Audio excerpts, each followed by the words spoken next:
Hello sir, तुमचं आमच्या पहिल्या पॉडकास्टमध्ये खूप खूप स्वागत आहे आणि तुम्ही आज वेळात वेळ काढून इथे आल्याबद्दल तुमचं खूप खूप आभार. सर, मी गेल्या 16 वर्ष झालं आय टी इंडस्ट्रीमध्ये HR आणि रिक्रुटमेंटमध्ये जॉब करतो आहे आणि ते करत असताना आम्हाला एक गोष्ट जाणवली की इंडस्ट्रीमध्ये आणि स्टुडंट्समध्ये आणि नवीन प्रोफेशनल्समध्ये खूप मोठा गॅप आहे. मग तो गॅप भरून काढण्यासाठी आम्ही खूप दिवस झालं एक डिस्कशन करत होतो आणि त्यातून आम्हाला हे कळालं की स्टुडंट्सला आणि प्रोफेशनल्सला इंडस्ट्रीमध्ये आपण नाही घेऊन जाऊ शकत, तर आपण इंडस्ट्रीलाच कडे आणू शकतो. मग ते आणण्यासाठी आम्ही विचार केला की इंडस्ट्रीमध्ये जे प्रोफेशनल्स आहेत त्यांना इथं घेऊन यायचं आणि पॉडकास्टच्या थ्रू त्यांचे जे काही क्वेश्चन्स असतील ते आपण आन्सर करू शकतो. सर, तर पहिला प्रश्न मला हा विचारायचा आहे की तुमचं बालपण कसं गेलं? बरं, आधी आपण बालपणावर जायच्या आधी पहिल्यांदा सर्वप्रथम तुझे फार फार आभार. पहिली गोष्ट, हा जो उपक्रम तू चालू केलेला आहेस हा एकदम स्तुत्य आहे आणि युनिक का म्हणेल, कारण मला तू म्हणालास आधी की आतापर्यंत लोक इंडस्ट्रीकडे जायचे, आता आपण इंडस्ट्रीज लोकांकडे आणतोय. Correct. हा कॉन्सेप्टच वेगळा आहे आणि छान आहे. आता थोडं माझ्याबद्दल सांगतो. येस. आता माझा जन्म मध्यमवर्गीय कुटुंबात झाला. आई माझी प्रायमरी शाळेची शिक्षिका होती आणि बाबा सुपरिटेंडंट म्हणून काम करायचे, ॲडमिनिस्ट्रेटिव्ह ऑफिसर कॉलेजमध्ये. ओके. आता एज्युकेशन म्हणशील तर बाय एज्युकेशन मी इंजिनियर आहे. ओके. ठीक आहे. आणि गेले 25 वर्ष आता आय टीमध्ये झाली असं म्हणायला हरकत नाही मला. Okay, great, good to know that sir. Sir, तर त्यानुसार माझा एक पहिला प्रश्न आहे, सॉफ्टवेअर इंडस्ट्रीमध्ये जेव्हा तुम्ही एंटर केलं तेव्हा तुमचा अनुभव कसा होता आणि तुम्ही काय काय गोष्टी तुम्हाला प्रिपेअर कराव्या लागल्या त्यावेळेला आणि तुम्ही कसं पुढे घडत गेला त्या अनुभवामुळे? आता सगळ्यात आधी आपण प्रॉब्लेम्स बद्दल थोडंसं बोलूया. म्हणजे आधी कसं होतं की इंटरनेट नव्हतं. गंमत म्हणजे टाइम्स ऑफ इंडिया एक दिवस उशिरा यायचा. म्हणजे तो मुंबईला पब्लिश व्हायचा आणि तो ट्रेननी त्या दिवशी रात्री निघून दुसऱ्या दिवशी नागपूरला यायचा. बापरे. आणि माझं गाव नागपूरच्या जवळ, म्हणजे नेहमी एक दिवस उशिरा असलेला एक पेपर येणार. आणि ते सुद्धा आता बाबांनी काय केलं होतं की काहीतरी इंग्रजी वाचलं पाहिजे, कारण पर्सनली बघायला गेलं तर मराठी मीडियम मधनं सगळं एज्युकेशन झालं आणि काय नावापुरतं सेमी इंग्लिश होतं नंतर. ओके. आता हे होतं की कोणी सांगणारं नव्हतं की काय करायचं. म्हणजे मला अक्षरशः IIT काय असतं हा कॉन्सेप्टच माहिती नव्हता जोपर्यंत मी इंजिनिअरिंगला ऍडमिशन घेतली. मला हे माहिती नव्हतं की त्याला वेगळी कुठली तरी एंट्रन्स एक्झाम असते, काही माहिती नव्हतं. बरं, ऍडमिशन तर घेतली आणि कम्प्युटर इंजिनिअरिंगला ऍडमिशन घेतली. ठीक आहे. पण गावात, आता छोटं गाव आणि सगळ्यांना कळतं ना की यांचा मुलगा इथे चालला, यांची मुलगी इथे चालली. आणि त्यात असं लक्षात आलं की लोक आधीच सांगायला, काही लोकांनी असंही सांगितलं की कम्प्युटर इंडस्ट्री ऑलरेडी सॅच्युरेटेड आहे. आणि हे मला मी 95-96 मध्ये ऐकलेली गोष्ट तुला सांगतो. बापरे. मला कदाचित तेव्हा सॅच्युरेशन या शब्दाचा अर्थही माहिती नसेल, जे आजही ऐकायला मिळतं. हे आजही ऐकायला मिळतं.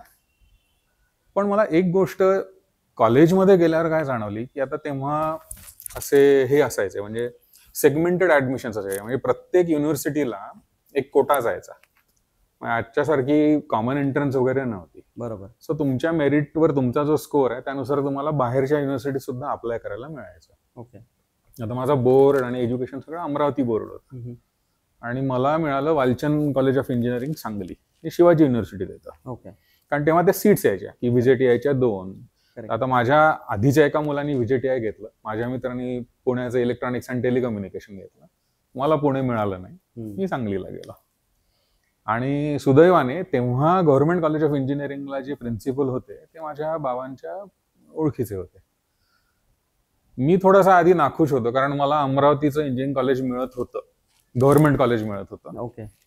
पण बाबांनी सांगितलं की हे घे, कारण त्यांना त्यांच्या मित्रांनी सांगितलं इथे पाठवा. आणि त्यांनी फक्त एका वाक्यात ते सांगितलं की आपण हे 4 वर्षानंतर बोलूया या गोष्टीवर. अच्छा.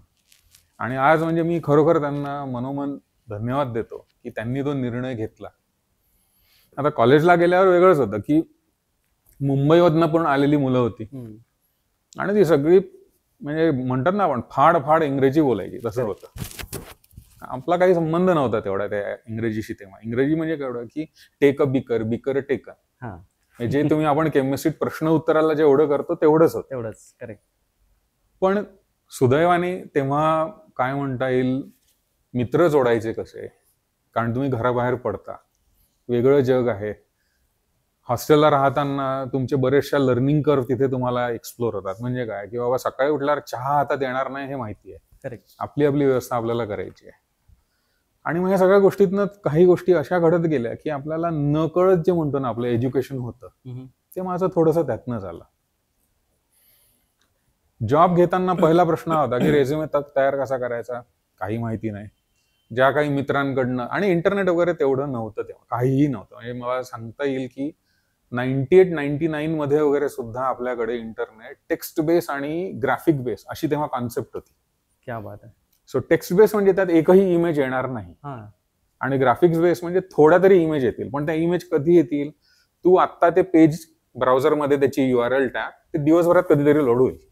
बापरे, म्हणजे आजकालच्या मुलांना ते कनेक्टही नाही होणार. ते एवढं slow, हा व्हिज्युअलाइज सुद्धा करू शकणार नाही हे की भयंकर काय. स्लो होतं ते. पण ते काहीतरी होतं असं, अशातला भाग आहे तो. मग आता पुढे गेल्यावर होतं की ठीक आहे, आता ह्या याच्यातनं आपण जातोय, पण आता पुढची जर्नी चार्ट करायला काहीतरी वेगळं करायला लागणार. करेक्ट. आणि ते वेगळं म्हणजे काय, पहिलं म्हणजे मेहनत. हम्म. आणि माझा असा, आता हे मी असं म्हणता येईल की काही सोप्या पद्धतीने शिकलो नाही. हे कठीण परिस्थितीतनं शिकायला लागलं की अक्कल नुसती असून उपयोग नाहीये, तुम्हाला त्याची मेहनत करून त्याची जर जोड मिळाली नाही, बरोबर, तर तुमचं पुढचं जे काही तुम्ही चार्ट आउट करताय तुमच्यासाठी ते शक्य नाहीये. Correct, correct. There is no easy way out. Great. Thank you so much sir. हे खूपच तुम्ही एकदम प्रॉपर सांगितलं. स्टुडंट्स आणि ज्या प्रोफेशन्स आहेत त्यांच्यासाठी हे अमूल्य मार्गदर्शन असेल, आय एम शुअर. तर माझा त्या रिलेटेड पुढचा प्रश्न आहे की जेव्हा तुम्ही एखादा नवीन स्टुडंट सॉफ्टवेअर इंडस्ट्रीमध्ये किंवा कुठल्या इंडस्ट्रीमध्ये येतो, कम्युनिकेशन स्किल्स हा जो आहे तो सर्वात महत्त्वाचा असतो. आजकाल असं ऐकायला मिळतं की खूप कम्युनिकेशन स्किल्समुळं मुलं खूप रिजेक्ट होतात कॅम्पस इंटरव्ह्यूजमध्ये वगैरे. तर कम्युनिकेशन स्किल्सवरती काम कसं करायचं आणि काय काय मेथड्स आहेत जे यूज करून तुम्ही स्वतःमध्ये इम्प्रूव्ह करू शकता? ओके. सो माझं वैयक्तिक मत हे आहे की सगळे स्किल्स तेवढे जेवढे महत्वाचे आहेत, पण कम्युनिकेशन स्किल जर तुम्ही समजा तराजू घेऊन बसले, सगळ्या ठिकाणी एक स्किल टाकले आणि दुसऱ्या बाजूला कम्युनिकेशन टाकला, तर तो सगळ्यांना आउट परफॉर्म करेल. बरोबर. मग आता याची साधी जर आपण डेफिनेशन बघायला गेली तर आपण म्हणतो ना, आपण ते कुठल्याही मूवीज मध्ये बघितलेलं आहे की इंटरव्ह्यूला जातो आणि तो म्हणतो की can you sell this pen to me, आहे की नाही. म्हणजे तो काय म्हणतोय की बाबा तुला 10 सेकंद देतोय आणि तू मला हा पेन विकू शकतोस का. आता तात्विक दृष्ट्या बघायला गेलं तर 10 सेकंदात कुठलीच गोष्ट विकल्या जात नाही. करेक्ट. पण आपण काय बघतोय त्यात की तू तो पेन विकायसाठी कसा प्रयत्न करतोय, तुझी आयडिया, त्या पेनची युटिलिटी किंवा ज्या गोष्टीसाठी तुला तो हवा आहे ते मी 10 सेकंदात सांगू शकेन का. आणि ते सांगायला फक्त एकच गोष्ट लागते, ती म्हणजे कम्युनिकेशन स्किल. करेक्ट. आता थोडं अजून यात डीपवर जाऊया. कम्युनिकेशन स्किल म्हणजे फाडफाड बोलणे हा अजिबात नाही आहे, किंवा मोठ्याने बोलणे असं सुद्धा नाही आहे. तुम्ही जे काही बोलता, तुम्हाला तुमची आयडिया किती मुद्देसूदपणे सांगता येईल ते जास्त महत्वाचं आहे. ओके. आता इंग्रजी वर्सेस आपली लोकल भाषा आहे ना. आता सगळ्याच शाळा कॉलेजेसमध्ये काही तेवढं चांगलं इंग्रजी असेलच असं नाहीये, किंवा शिकवलं तरी मला येईलच असं नाहीये. करेक्ट. मग आता हे इम्प्रूव्ह कसं करायचं, याला ना एक सोपी हॅक आहे आणि मी ती सांगतो आता की 3 टेन्स आहेत आपले, प्रेझेंट टेन्स, पास्ट टेन्स आणि फ्युचर टेन्स. या प्रत्येक टेन्सला 4-4 वाक्य आपण तयार करू शकतो, आहे की नाही. आता प्रेझेंट टेन्स घेतला तर simple present, present continuous, correct, present continuous आणि प्रेझेंट फ्युचर किंवा परफेक्ट कंटिन्युअस, करेक्ट आहे ना. आता कुठल्याही याचं जर आपण घडामोड बघायला गेलं वाक्याची, तर काय असतो की तुझा एक कर्ता असतो, म्हणजे आय, वी, ही, शी, आहे ना. करेक्ट. आणि एक कुठलं तरी क्रियापद किंवा वर्ब असतं. करेक्ट. आता ज्याला ही 12 वाक्य व्यवस्थित करता आली त्याचं इंग्रजी मी म्हणतो 80% बरोबर झालेलं आहे. क्या बात आहे. ही 12 वाक्य आणि ही सिंपल एक्सरसाइज प्रत्येकाने करावी. मला असं वाटतं की एक कुठलं तरी कर्ता घ्यायचा, म्हणजे आय, शी, ही, आणि कुठला तरी वर्ब घ्यायचा आणि तो चालवायचा. ती 12 वाक्य तयार करायची आणि ती पटापट सुचतात का बघायची. ओके. दुसरी हॅक अशी आहे की आता विचार सुद्धा इंग्रजीतच करायचा. कारण सांगतो की मी जर माझ्या मायबोलीच्या भाषेत जर मी विचार केला तर मला त्याचं इंग्रजीत ट्रान्सलेट करून बोलायला लागणार. करेक्ट. आता बोट आपला काय म्हणता येईल, जिभेचा आणि डोक्याचा संबंध जर बघायला गेला तेवढा लॅग आपल्याकडला चालत नाही. बरोबर. पण जर मी इंग्रजीतच विचार करायला लागलो तर मी इंग्रजीत बोलणं मला जास्त सोपं करतो. एक्झॅक्टली. कदाचित हा मोठा विषय आहे, मला वाटतं कधीतरी यावर जास्त बोलूया की इंग्रजीत विचार कसा करायचा. पण थँक्यू सो मच सर, हे खूप इम्पॉर्टंट आहे मुलांना कळण्यासाठी. आणि बेसिक्स आपण हे स्कूल्समध्ये पण शिकतो मला वाटतं. हे जे टेन्स सगळे आहेत आणि ती जर हॅक आपण फॉलो केली तर आय एम शुअर की मुलांना कम्युनिकेशन स्किल्समध्ये काही अडथळे नाही येणार. तर माझा पुढचा प्रश्न आहे सर, की पुढच्या डेकेड्समध्ये किंवा पुढच्या 5 वर्षामध्ये इंडस्ट्रीमध्ये काय काय बदल घडतील असं तुम्हाला वाटतं आणि मुलांनी त्या संदर्भात काय तयारी करायला हवी? थोडासा म्हणजे विचार करायला लावणारा प्रश्न आहे.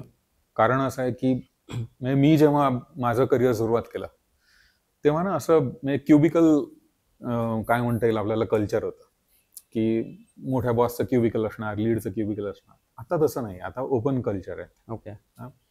नंतर आता जर तू बघशील तर प्रत्येक 10 वर्षातनं ही कॉन्सेप्ट बदलत गेलेली आहे. करेक्ट.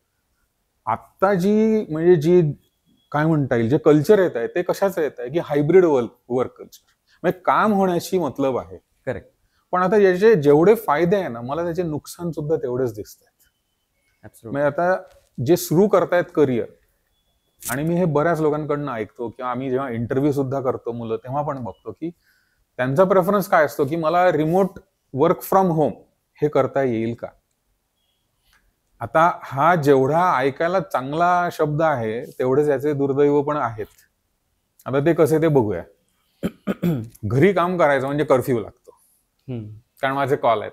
करेक्ट. कुकरच्या शिट्ट्या वाजतात, कोणीतरी काहीतरी बोलतंय, टीव्ही चालू आहे. करेक्ट. बरोबर. म्हणजे काम चालू असताना माझं लक्ष तेही आहे की मी कॉल करताना जेव्हा मी अनम्यूट करेन मी सगळ्यांना सांगतो अरे शांत बसा. म्हणजे मला डिस्ट्रॅक्शन आलं. करेक्ट. दुसरं, आज जी गोष्ट आपण ह्या AI आणि याच्यात जी गोष्ट मला असं वाटतं की पुढे जाऊन जी महत्वाची होणार आहे ते असणार आहे की human touch, human interaction. Correct. काय गोष्टी ऑब्सोलेट होतील की ज्या गोष्टी रिपिटेटिव्ह आहेत, ज्या मुंडेन आहेत, म्हणजे जे कोणी पण करू शकतं आणि फॅक्टरी म्हणजे मोडमध्ये जे काम होऊ शकतं. करेक्ट. म्हणजे आता समजा एकाच प्रिंटचा मला समजा टी शर्ट करायचा असेल तर काय डिझाईन तयार करून ते टी शर्ट लावलेले आहेत त्या छापल्या जातात. करेक्ट. पण ह्या गोष्टींच्या बियॉन्ड आपण म्हणजे ह्युमन रेस, आपण सोशल ॲनिमल्स आहोत. करेक्ट. आणि सोशलचा अर्थ काय आहे की आपल्याला ह्युमन टच, बॉन्डिंग हे महत्वाचं आहे. सो मला असं वाटतं की जे लोक करिअर सुरू करतायत त्यांनी आवर्जून असं बघावं की मी ऑफिसमधून काम करू शकेन, मी टीम सोबत काम करू शकेन. त्यांनी तुम्हाला एकमेकांचे इंटरपर्सनल स्किल्स जे आहेत ते डेव्हलप होतात. एक्झॅक्टली. आणि खूप महत्त्वाचा मुद्दा आहे सर, कारण आपण जेव्हा ग्रो होत होतो तेव्हा आपण आपल्या सिनियर्सला बघून बेसिक एटिकेट्स काय, ड्रेसिंग एटिकेट्सपासून डायनिंग एटिकेट्सपासून कम्युनिकेशन स्किल्स कसं हवं, प्रेझेंटेशन स्किल्स कसे हवा, ह्या सगळ्या गोष्टी आपण इन पर्सन जेव्हा ऑफिसमध्ये जातो तेव्हा आपण ॲक्च्युली शिकायला मिळतात. बरोबर. पण जेव्हा तुम्ही वर्क फ्रॉम होम करता तेव्हा तुम्ही तुमच्या फॅमिलीच्या सानिध्यात असता, कम्फर्ट झोनमध्ये असता, तेव्हा नवीन गोष्टी तुम्ही नाही शिकत. बरोबर. तर हा खूप महत्त्वाचा मुद्दा आहे असं मला वाटतं. आणि एक मी अजून ऍड करतो त्यात, आता घरून काम करताना ना आपण शॉर्ट्सवर, टी शर्टवर, कारण व्हिडिओ बंद असतो. करेक्ट. आता एक छोटी अॅनालॉजी हे सगळे रिलेट करू शकाल की आपण समजा एखाद्या कार्यक्रमाला जातो ना, तर त्या दिवशी आपण जसे कपडे घालतो आपली बॉडी लँग्वेज एकदम बदललेली असते. आपण असे बसल्याच्या ऐवजी कदाचित असे चालत राहू. करेक्ट. सो आता ह्या गोष्टींनी काय आहे की आपल्या बॉडीची तशी मसल मेमरी बिल्ड होते की सकाळी उठायचं आहे, तयार व्हायचं आहे, व्यवस्थित कपडे घालायचे, ऑफिसला जायचं आहे. ह्या ज्या छोट्या छोट्या गोष्टी आहेत त्या बेसिकली तुमची पर्सनॅलिटी घडवतात. करेक्ट. पण तुम्ही ठरवलं की बाबा मी टी शर्ट आणि शॉर्ट घालून घरीच बसणार, बरं हा किती मोठा मुद्दा आहे, हा कदाचित वादाचा विषय असेल, पण हा तेवढाच इम्पॉर्टंट आहे, महत्वाचा आहे. ॲग्री. आपली बॉडी लँग्वेज चेंज होते. मला एका कंपनीमध्ये माझ्या मॅनेजरनी सांगितलं होतं की you should always dress up for a next level. म्हणजे तुम्ही जेव्हा ज्युनियर आहात, तुम्ही सिनियर सारखं जेव्हा ड्रेसअप कराल, तेव्हा लोकांचा बघण्याचा दृष्टिकोन तुमच्याकडे चेंज होतो. So Absolutely. Your manager also look at you as a next leader. मग तुमचे प्रमोशन्स लवकर होतात. ही खूप महत्त्वाची बेसिक आहे, पण खूप महत्त्वाची हॅक आहे असं मला वाटतं. Absolutely. आणि ह्या गोष्टी मी फॉलो केल्यात आणि त्या घडल्यात माझ्या आयुष्यामध्ये. Thank you so much sir. खूप महत्त्वाचा मुद्दा आहे हा. आणि एक अजून एक महत्त्वाची गोष्ट आहे सर, आजकाल स्ट्रेस मॅनेजमेंट, एन्झायटी, खूप लोकांना स्ट्रेस येतोय, ह्या सगळ्या गोष्टी आहेत त्या कॉर्पोरेटमध्ये खूप घडत आहेत. हो. Generally between age of 22 years till 30 years of age, because ते मिड लाईफ क्रायसिस पण असतात आणि काही मुलं नवीन आलेली असतात, पण त्यांना ते जुळवून घेणं पण अवघड होतं इंडस्ट्रीमध्ये. तर त्या सगळ्या गोष्टींमध्ये कोपअप करण्यासाठी तर मुलांना काय करणं गरजेचं आहे असं तुम्हाला वाटतं? मला वाटतं ते सुरुवात करूया दीर्घ श्वासाने. First deep breath. याला मेडिकल रिझन सुद्धा आहे, राईट, की तुम्हाला पॅनिक अटॅक किंवा एन्झायटी किंवा हे जे काही बिल्ड होतं त्यामुळे काय आहे की तुमच्या शरीराला कुठली तरी गोष्ट कमी पडत आहे, ती पहिले रिप्लेनिश करायची, आधी दीर्घ श्वास घ्या, जे काही आहे ते. दुसरं असं आहे की कुठल्याही गोष्टीला ना आपण रिॲक्ट करायचं नाही, रिस्पॉन्ड करायला शिका. आता याच्यातला फरक काय आहे? रिॲक्ट म्हणजे काय आहे की आता समजा मला कोणी पिन टोचली तर मी पटकन काय होतं ते बसणार, किंवा मला चटका लागणार तर मी पटकन हात माझा मागे घेणार. करेक्ट. हा रिफ्लेक्स झाला, याला Correct. आपण रिॲक्शन सुद्धा म्हणू शकतो. Correct. रिस्पॉन्ड म्हणजे काय आहे की मी काही क्षण स्वतःसाठी ठेवतो, हम्म. मी विचार करतो आणि त्यानंतर मी जो काही त्याचा काय म्हणता येईल रिप्लाय करेल तो रिस्पॉन्ड आहे. करेक्ट.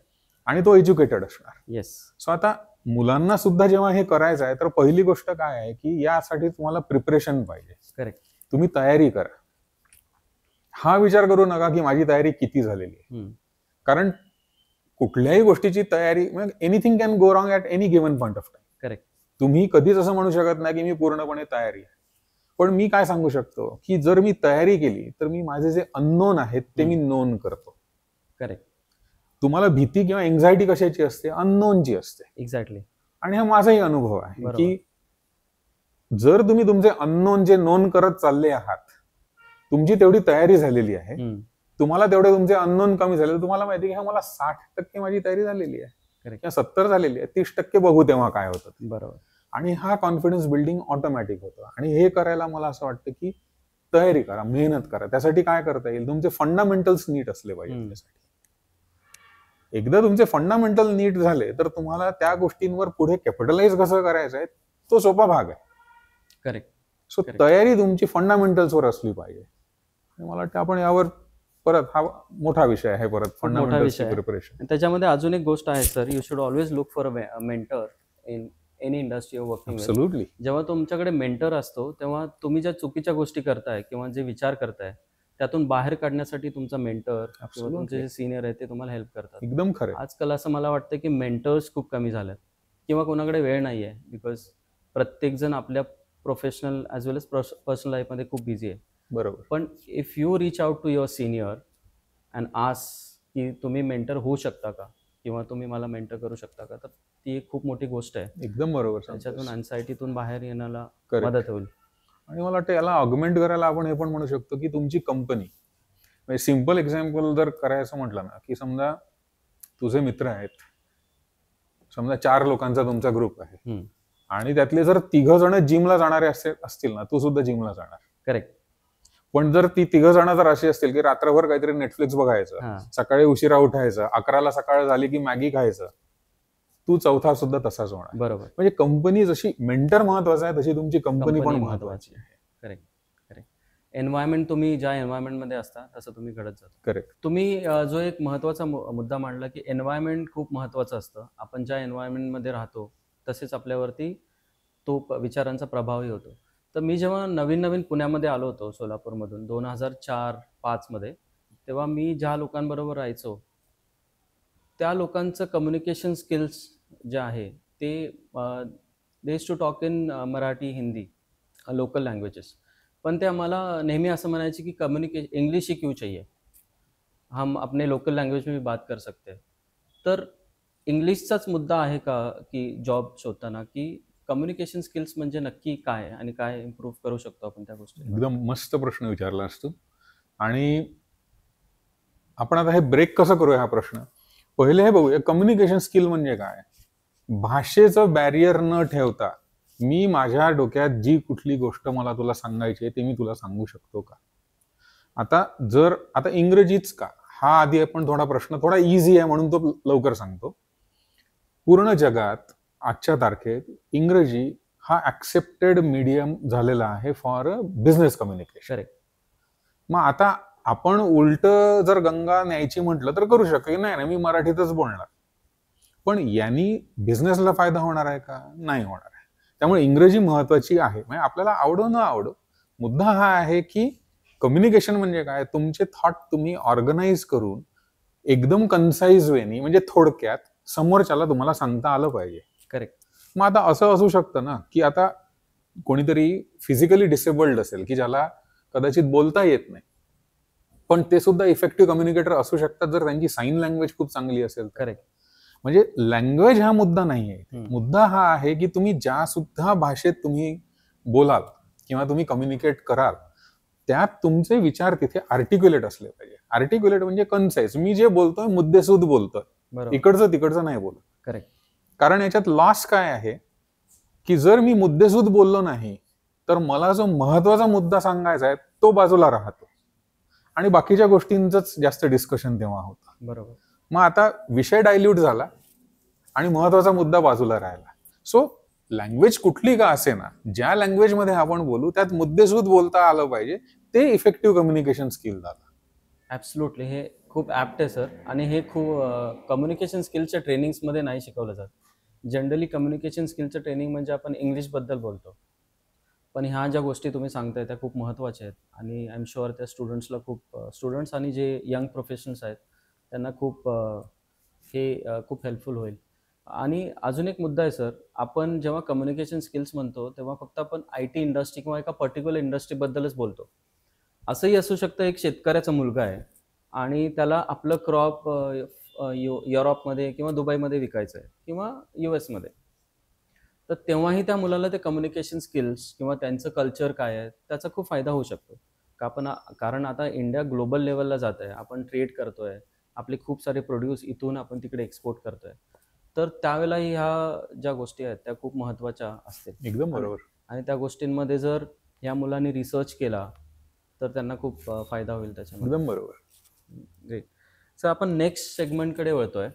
आपण आतापर्यंत कॉर्पोरेट लाईफमध्ये कोणत्या गोष्टी चा तुम्हाला अनुभव आला आणि तुम्ही मार्गदर्शनही केलं मुलांना आणि ते खूप एकदम प्रभावी होतं. तर अजून एक खूप महत्त्वाचा मुद्दा आहे की कारण मी रिक्रुटमेंट HR बॅकग्राऊंडमधून येतो, मी खूप रोज लोकांचे इंटरव्ह्यूज वगैरे घेतो, पण जेव्हा तुम्ही टेक्निकल साईडला असता आणि जेव्हा तुम्ही मुलांचे इंटरव्ह्यूज घेता तर कुठली गुणवत्ता तुम्ही नक्की मुलांमध्ये बघता आणि काय काय महत्त्वाच्या गोष्टी आहेत त्या मुलांनीही सांभाळायला हव्यात? आपण थोडंसं ना इंटरव्ह्यूच्या प्रिपरेशन पासून थोडंसं चालू करूया. ठीक आहे. आता मी थोडं एक सायंटिफिक काय म्हणता एक सब्जेक्ट एकदम लाईटली टच करतो. एक म्हणतात थिन स्लायसिंग कॉन्सेप्ट आहे. थिन स्लायसिंग आणि दुसरा कॉन्सेप्ट आहे हेलो इफेक्ट. करेक्ट. आता थिन स्लायसिंग म्हणजे काय की आपण कुठलाही जो निर्णय घेतोय तो काही क्षणात घेतोय. Correct. Thin slice.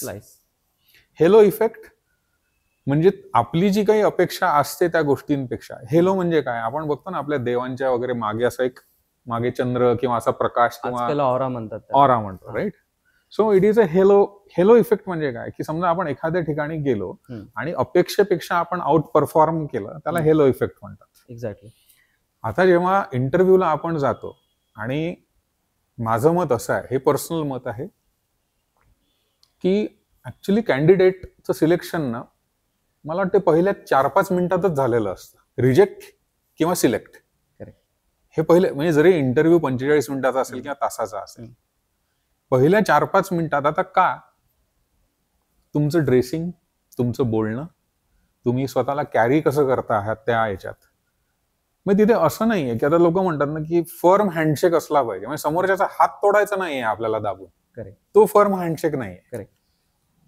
It should have a right amount of a pressure, adequate warmth, so that समोरच्याला सुद्धा तुमच्याशी हात केल्यावर एक काय म्हणता येईल त्याला, अलिखित एक सिग्नल आहे जो एक्सचेंज होतो की I am comfortable with you ना. करेक्ट. सो हँडशेकची ती डेफिनेशन. आता जर मी व्यवस्थित ड्रेसअप होऊन गेलो, म्हणजे असं असलं नाही पाहिजे की मी ब्रँडेड कपडे घातलेच म्हणजे मी व्यवस्थित आहे, असं नाही. तुम्हाला जे कपडे योग्य दिसतात त्या फिटिंगचे कपडे घालून तुम्ही जा, व्यवस्थित शूज घाला, म्हणजे तुम्ही तासभर तिथे बसणार आहात म्हणजे तुम्ही कम्फर्टेबल असले पाहिजे. करेक्ट.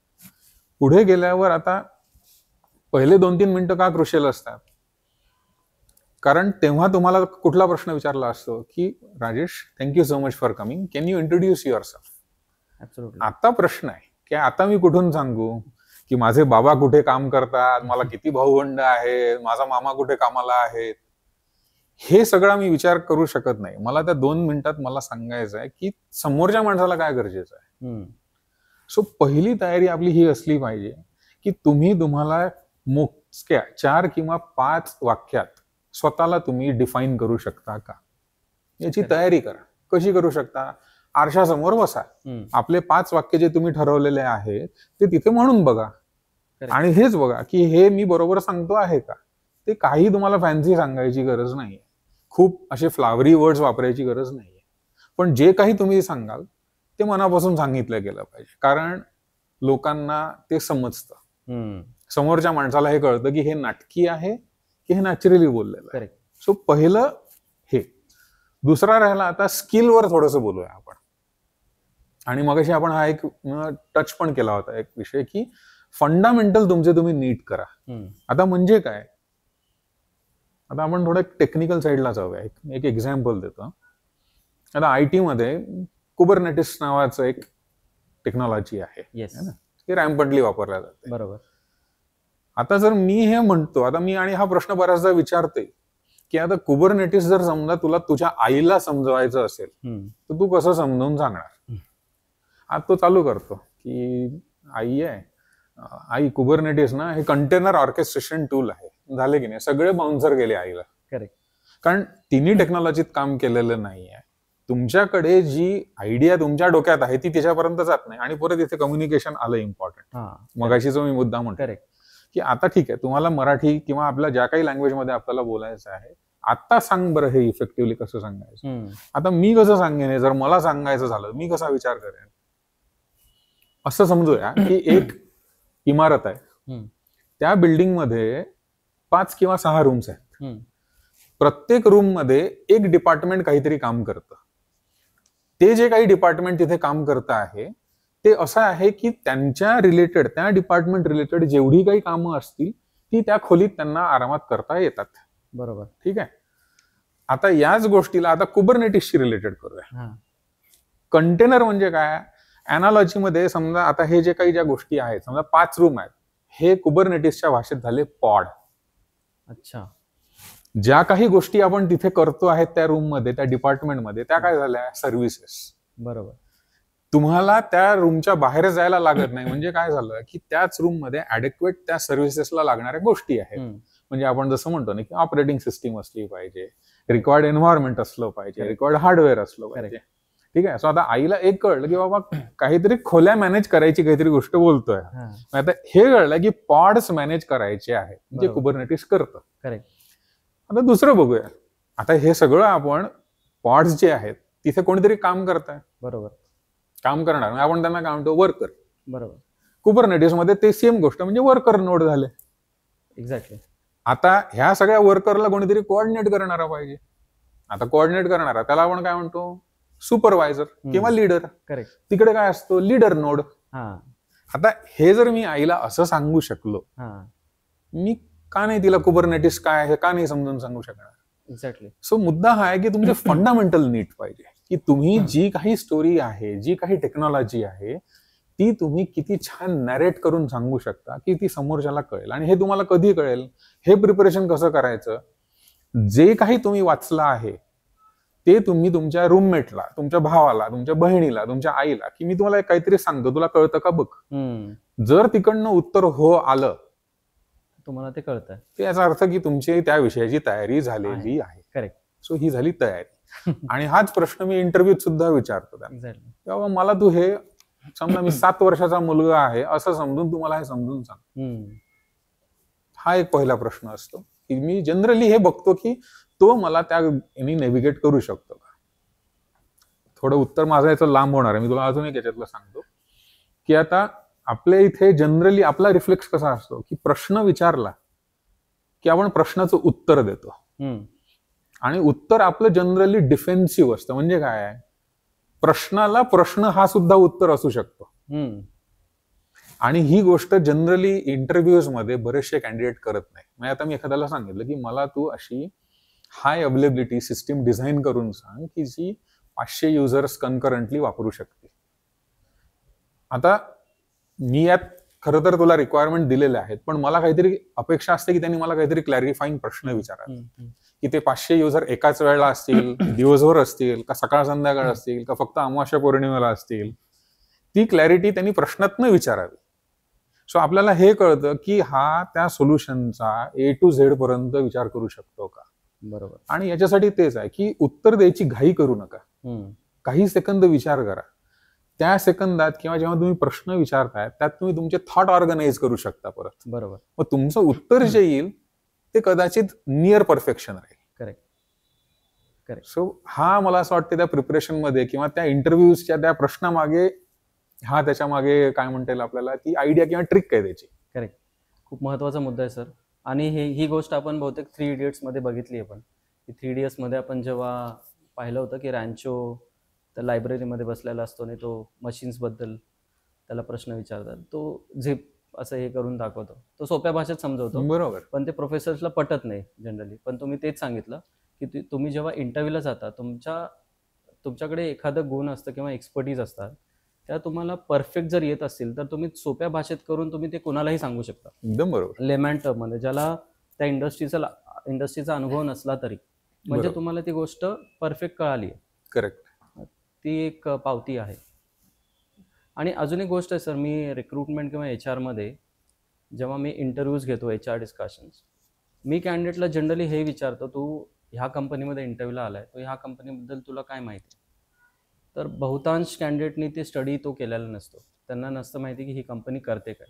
त्यांनी ऐकलेलं असतं ह्या बसेसवरती नाव असतं किंवा IT इंडस्ट्रीमध्ये इथे काही कुठेतरी लोगो बघितलेला असतो, तेवढंच त्यांना माहीत असतं. बरोबर.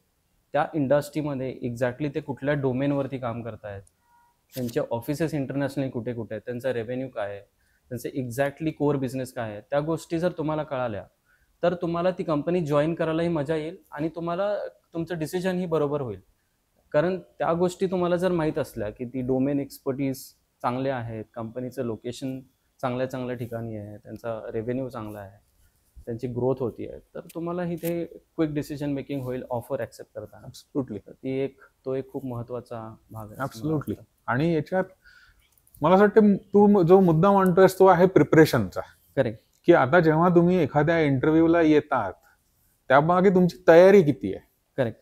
आणि मला असं वाटतं की याचा अजून एक अँगल काय आहे की तुम्ही ऍक्च्युली प्रश्नांची उत्तरं तयार करू शकता याच्यात. आता जनरली असं विचारतात ना इंटरव्ह्यूच्या शेवटी की do you have any questions for me. आता काही स्क्रिप्टेड प्रश्न असतात. करेक्ट. की तो म्हणणार की बाबा आता समजा जो कोणी माणूस तुम्ही याला घेणार आहे त्याच्याकडनं तुमची काय अपेक्षा असेल किंवा what is the first thing that you would like to do when this person get hired, right. पण याच्यापेक्षा जर आपण त्याला असं काहीतरी सांगितलं की मी ऍक्च्युली तुमच्या ह्या दोन्ही कंपनीचे मी कम्पॅरिझन केले की मला माहिती आहे की ह्या कंपनीचा रायव्हल हा आहे आणि मला असं वाटतं ह्या दोन याच्यातनं हा डिफरन्स आहे, आत्ता तुमच्या कंपनीत त्याच्याबद्दल काय काम चालू आहे. जेव्हा असा हा इंटेलिजंट आणि इंटरव्ह्यूअर सुद्धा कदाचित तयार नसेल त्या उत्तरासाठी, करेक्ट, सो तुम्ही एक तिथे वेगळी छाप सोडून जाताय की त्याला दिसतंय की हा तयारीने आलेला माणूस आहे. म्हणजे तुमचे काय म्हणता येईल ना ते बोनस पॉईंट्स तिथे तुम्हाला मिळतात. येस. आणि ॲज अ रिक्रुटमेंट किंवा HR प्रोफेशनल मी बिझनेसकडे जाऊन ते सांगू शकतो बिझनेसला की हा माणूस एकदम परफेक्ट आहे आपल्या बिझनेससाठी. बरोबर. He knows not only technical पण त्याला खूप साऱ्या अवांतर गोष्टी माहिती आहेत एक्झॅक्टली. बिझनेसबद्दल. करेक्ट. जेव्हा तो क्लायंट इंटरॅक्शन करेल ह्या गोष्टी खूप महत्त्वाच्या असतात एक्झॅक्टली. कंपनीच्यासाठी. जेव्हा स्टुडंट्स कॉलेजमधून बाहेर येतात तेव्हा त्यांच्यासाठी आत्ता डिग्री सर्टिफिकेट जास्त मॅटर करत नाही असं खूप सारं बोललं जातं. तर तुम्हाला काय वाटतं, डिग्री सर्टिफिकेटमध्ये की मार्क्स वगैरे आहेत ते इम्पॉर्टंट आहेत का प्रॅक्टिकल एज्युकेशन जे कॉलेजमध्ये मिळतं किंवा ते स्वतःहून सेल्फ लर्निंग करून शिकतायत त्या गोष्टी खूप महत्त्वाच्या आहेत? याचं ना थोडं बायनरी उत्तर नाही आहे. म्हणजे आपण याला 1 किंवा 0 किंवा हो किंवा नाही मध्ये उत्तर नाही देता येणार. माझ्या मते याचं ना सुवर्ण मध्य काय आहे, की तुम्हाला नॉलेज पाहिजे. हम्म. नॉलेज शिकायला तुम्हाला कुठेतरी जायला लागणार. मग ते शाळा असू दे, कॉलेज असू दे, जे काही आहे. सो एज्युकेशन गरजेचं आहे, त्यात काही दुमत नाही. दुसरी गोष्ट, मार्क्स तेवढेच महत्वाचे आहेत. का? त्यांनी तुम्हाला पहिली गोष्ट एक क्लिअर होते आहे, की या माणसाला एवढे मार्क मिळालेले आहे म्हणजे हा एका, कारण सगळ्यांना 100% मार्क नसतील किंवा सगळ्यांना 0% मार्क नसणार. सो त्या मार्कांवरनं हे तरी ठरत आहे की बाबा हा एका रेंजमध्ये, म्हणजे तुमचं परसेप्शन बिल्ड त्या माणसाबद्दल ऑटोमॅटिकली तयार होणं चालू होतं त्या मार्कांमुळे.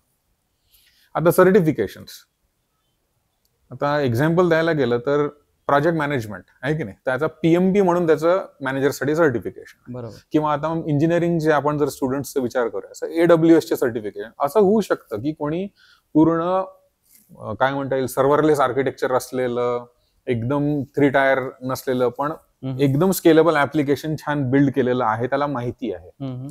पण इंटरव्ह्यू देताना जर तुम्ही सर्टिफिकेशन दिलेलं असेल तर त्याचा फायदा हा होतो की तुम्ही योग्य शब्दांमध्ये ते योग्य उत्तर देऊ शकता. केलेलं जरी असेल तरी तुम्हाला ते सांगायला त्यासाठी याची गरज होते. म्हणजे सर्टिफिकेशननी केलेलं कसं आहे, तुम्हाला ते मॉडेल आन्सर्स तुमचे तयार होतात, तुमचं मेंदू त्या गोष्टींना रिस्पॉन्ड कसं करायचं ते तयार होतं.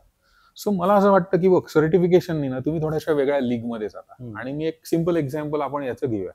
आता हे इंजिनिअरिंगला आपण ऍडमिशनला जातो आहे ना, तर आता आधी कसं होतं, आणि मला ते अजूनही आहे, की आता माझे PCM चे मार्क बघणार.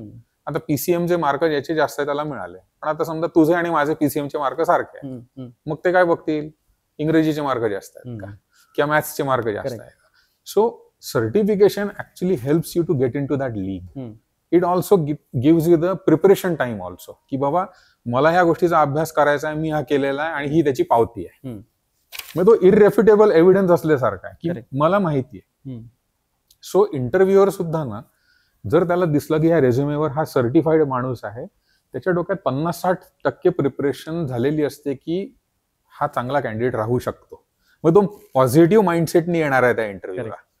पण जर नसेल तर असं होऊ शकतं ना की तो पॉझिटिव्ह पण नाही, निगेटिव्ह पण नाही, मग तुमचा इंटरव्ह्यू कशावर जातो त्यावर आहे. सो एखादा जर इंटरव्ह्यूअरचा प्रिपरेशन चांगली आहे, कदाचित सर्टिफिकेशन नसेल तरी चालेल, पण असेल तर ती जमेचीच बाजू आहे, त्यांनी नुकसान काही नाही. करेक्ट. त्यावरती अजून एक मुद्दा आहे सर, खूप सारे प्रोफेशनल्स आहेत ज्यांना IT मध्ये एक्सपिरियन्स आहे, 10 इयर्स 15 इयर्स, त्यांनी स्वतःचे ट्रेनिंग इन्स्टिट्यूट चालू केले. ते जास्त हेवी चार्ज नाही करत, but they actually no what is happening in the industry. त्यांना माहिती आहे की नक्की इंडस्ट्रीला पाहिजे काय आणि स्टुडंट्सकडे ते नाही आहे, तर ते लोक ते ट्रेनिंग्सही प्रोव्हाइड करतात. मला वाटतं त्याही ट्रेनिंग जर प्रॅक्टिकल वेमध्ये मिळत असतील स्टुडंट्सला तर ते घ्यायला काही हरकत नाही आहे, जर तुम्हाला कॅम्पस ऑफ कॅम्पसमध्ये सिलेक्शन नाही झालं तर. आणि हे फक्त मी IT बद्दलच बोलत नाही, बहुतेक जी प्रत्येक इंडस्ट्री आहे, मेडिकल असू दे किंवा मॅन्युफॅक्चरिंग असू दे, केमिकल इंडस्ट्री असू दे, खूप सारे प्रोफेशनल्स आहेत ज्यांना 15-20 वर्षाचा एक्सपिरियन्स आहे. त्यांनी स्वतःचे ट्रेनिंग इन्स्टिट्यूट्स असतील किंवा ते फ्रीलान्सिंग म्हणून ट्रेन करत असतील लोकांना, तिथूनही तुम्ही ट्रेनिंग. परत तो मेंटरचा मुद्दा येतो की they can be your mentor. Mentors होऊ शकतात, ते तुम्हाला सांगतील की इंडस्ट्रीमध्ये जायच्या आधी काय प्रिपरेशन करावं लागेल. ऍब्सोल्युटली. आणि एकदम बरोबर मुद्दा आहे हा, की आता असं झालं आहे की आधी असं होतं की स्केरसिटी होती रिसोर्सेसची, की मी कुठून शिकू. करेक्ट. आता रेफरन्स बुक नसायचे, मग काहीतरी झेरॉक्स मारलेले काहीतरी पानं कोणाकडे असतील ते वाचायचे. पण आता असं आहे की एवढं काही आहे वाचायला आणि शिकायला की तुम्हाला 24 तास सुद्धा कमीच पडतात. बरोबर. त्यामुळे हे सगळे जे काही, म्हणजे ज्याला जे सूट करतं, ज्याची जी काय म्हणता येईल बौद्धिक आर्थिक जी काही परिस्थिती आहे, त्यांनी ते मार्ग निवडावे आणि शिकावं. Learning should not stop. Correct. कारण it basically gives you the foundation. तुमचं त्यांनी थोडं वेगळा अजून एक तुला टॉपिक सांगतो याच्यावरचा. एक कॉन्सेप्ट आहे न्यूरोप्लास्टिसिटी नावाचा.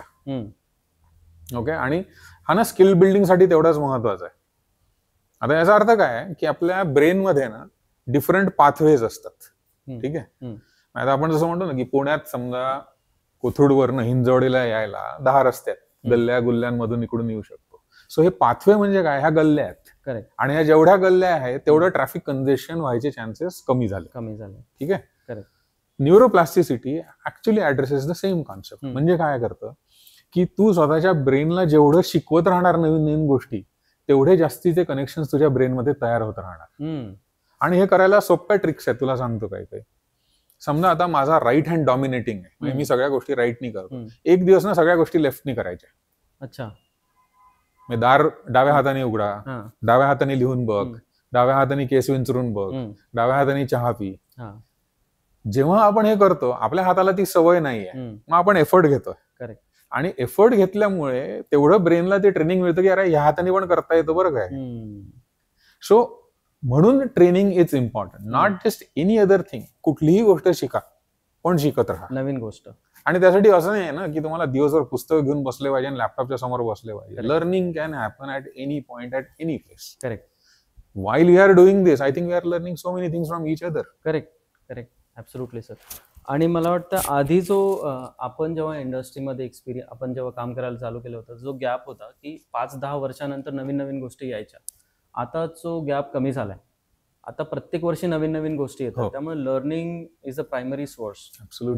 जोपर्यंत तुम्ही नवीन नवीन गोष्टी शिकत नाही तोवर इंडस्ट्रीमध्ये तुम्ही कोपअप नाही करू शकत. खूप इम्पॉर्टंट गोष्ट आहे. एकदम बरोबर. ओके. सो सर, कॉर्पोरेटमध्ये आपण काम करत असताना कॉन्फ्लिक्ट मॅनेजमेंट नावाची एक गोष्ट आहे. ती खूप साऱ्या कंपनीजमध्ये त्याची ट्रेनिंगही दिली जाते, पण त्याच्यावरती असं वरचं खूप बोललं जातं. पण ते नक्की कॉन्फ्लिक्ट मॅनेजमेंट म्हणजे काय, आणि जेव्हा नवीन स्टुडंट जेव्हा चालू करतो जॉब करायला, तर त्या गोष्टींमध्ये काय काय त्यांनी काळजी घ्यायला हवी, आणि ती एक सोप्या भाषेमध्ये कॉन्फ्लिक्ट मॅनेजमेंट म्हणजे काय ते एकदा सांगितलं तर बरं होईल. ठीक आहे. सो आता कॉन्फ्लिक्ट मॅनेजमेंट म्हणजे काय, थोडक्यात आपल्या मराठी एकदम प्रगल्भ लँग्वेज आहे, मी म्हणतो वाद. आणि वाद मिटवायचा कसा, आता मिटवायचा म्हटलं तर मिटवू शकतो, त्याला काही वेगळं ट्रेनिंग लागत नाही. आणि त्याच्यासाठी काही छोट्या गोष्टी आहे. आणि स्पेशली जे सुरुवातीला जी लोक आपलं करिअर चालू करतायत ना, आता आपण म्हणतो ना की मला 10 वर्षाचा एक्सपिरियन्स आहे. 10 वर्षाचा एक्सपिरियन्स हा नाही की मी कुठल्या तरी ऑफिसला जातो आणि खुर्च्या गरम करतो. आपण काय म्हणतो, एक्सपिरियन्स म्हणजे मला शिकायला त्या अनुभवातनं काय मिळालं. कॉन्फ्लिक्ट मॅनेजमेंट मला वाटते हा ना सगळ्यात उत्तम काय म्हणता येईल एक लर्निंग आहे आपल्या आयुष्यात. आता एक सिंपल एक्झाम्पल देतो.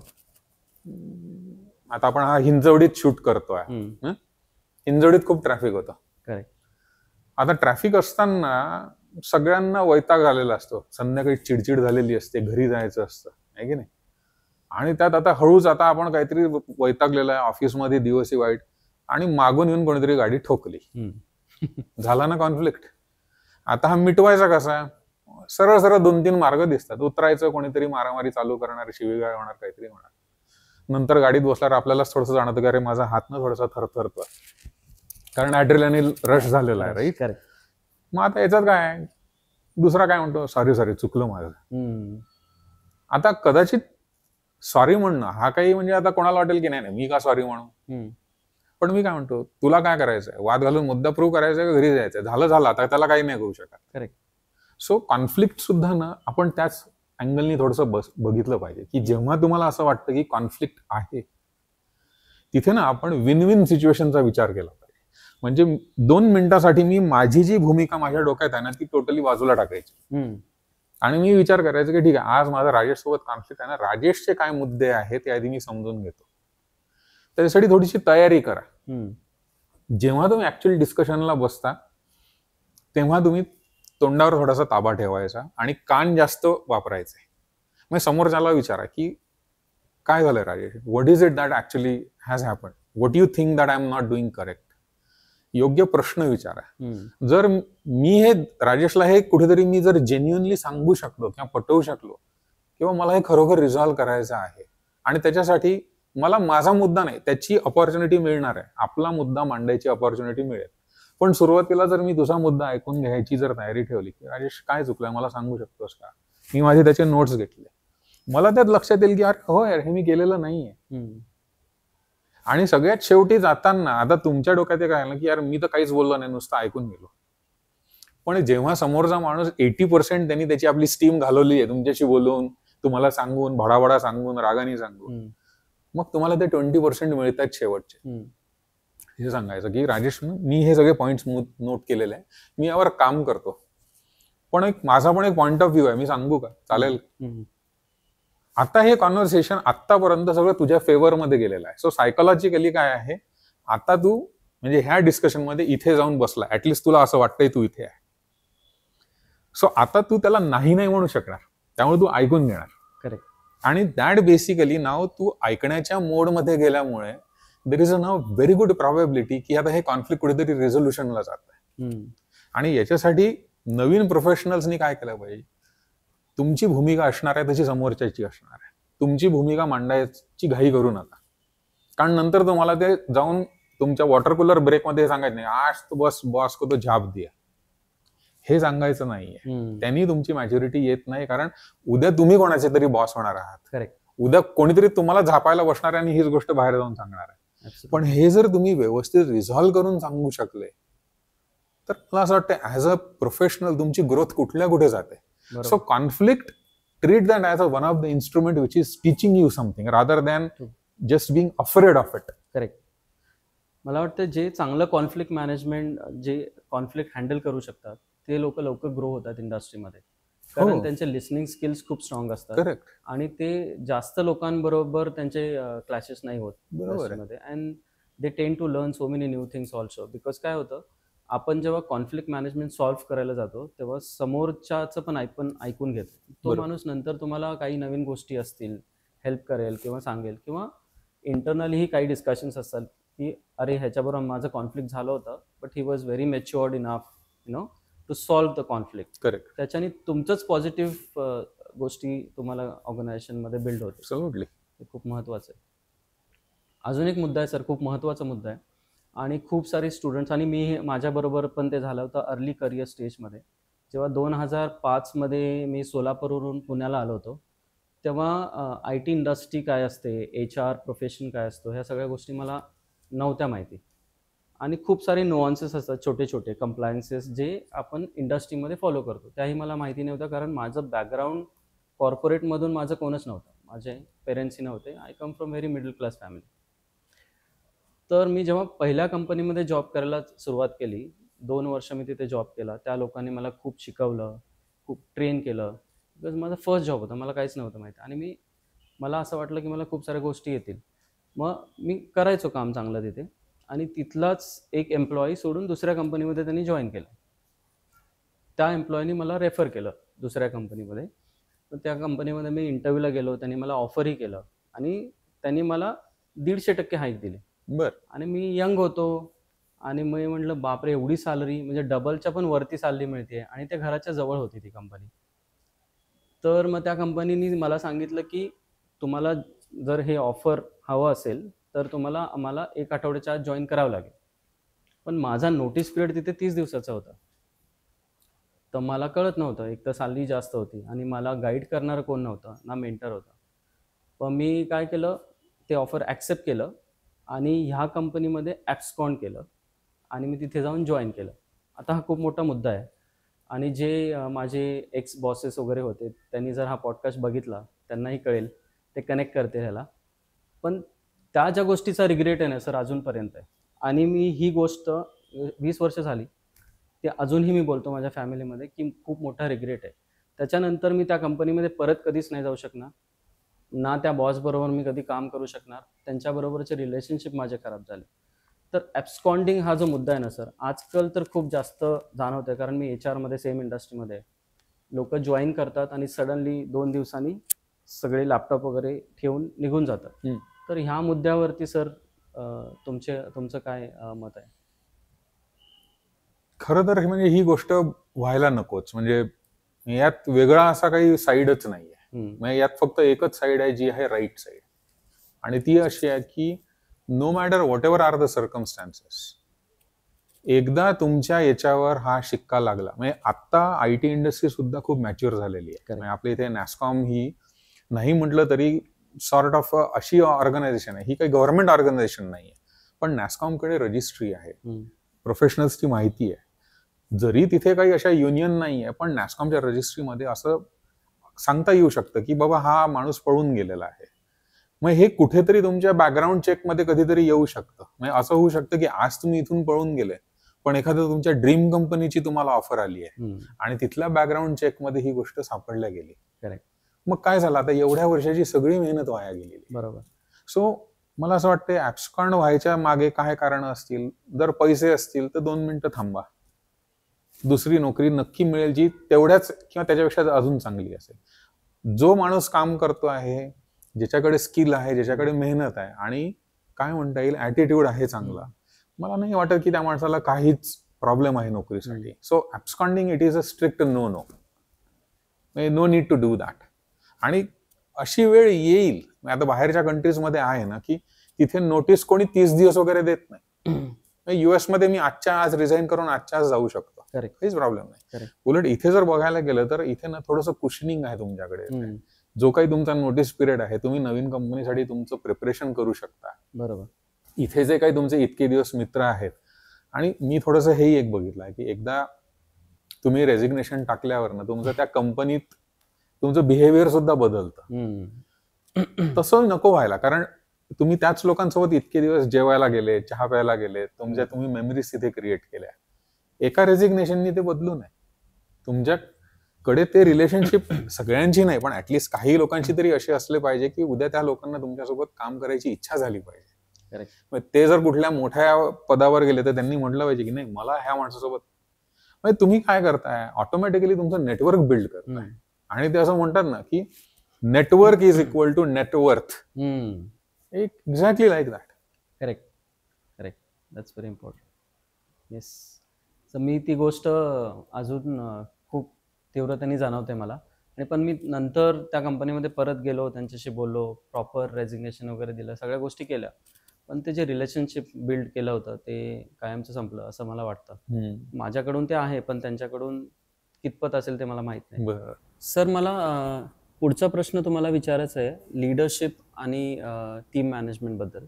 तर तुम्ही खूप मोठ्या टीम, लार्ज टीम मॅनेज केल्या आहेत आणि you are also working as a leader, prominent leader in one of the largest software companies नाव. तर त्या संदर्भात एक प्रश्न आहे की लीडरशिपमध्ये एखाद्या प्रोफेशनलला जेव्हा जायचं असेल, ती ट्रान्झिशन असते, तर त्याच्यामध्ये कुठल्या महत्त्वाच्या गोष्टी आहेत त्या प्रोफेशनली करायला हव्यात? ओके. सो सर्वप्रथम आधी आपण हॅकपासून सुरुवात करूया. ओके. कारण जनरली जर आपण पटकन काहीतरी जर सांगितलं ॲज अ क्विक फिक्स, तिथनं सुरुवात करायला सोपं जातं. म्हणजे मी काय करतो ते सांगतो. मी काय करायचं, आणि अजूनही मी ते करतो, मी माझ्या बॉसला विचारतो की तुमच्याकडे असं कुठलं काम आहे का की जे तुम्हाला आवडत नाही, करेक्ट, पण तुम्हाला करायला लागतं, ते काम तुम्ही मला द्या.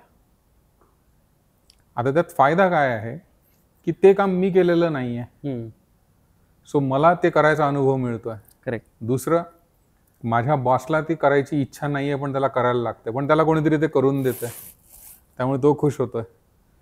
तिसरं, मी याच्यात रिलेशनशिप बिल्ड केली आहे. मी जसं ते काम करू शकेन. आता असं होऊ शकतं ना की ते काम कदाचित करायला माझ्या बॉसला 10 तास लागत असतील, मी ते 1दा 2दा 3दा 4दा 10 वेळा केल्यानंतर माझं काम कदाचित मी ते अर्धा तासात 1 तासातही कमी करून देईल. करेक्ट.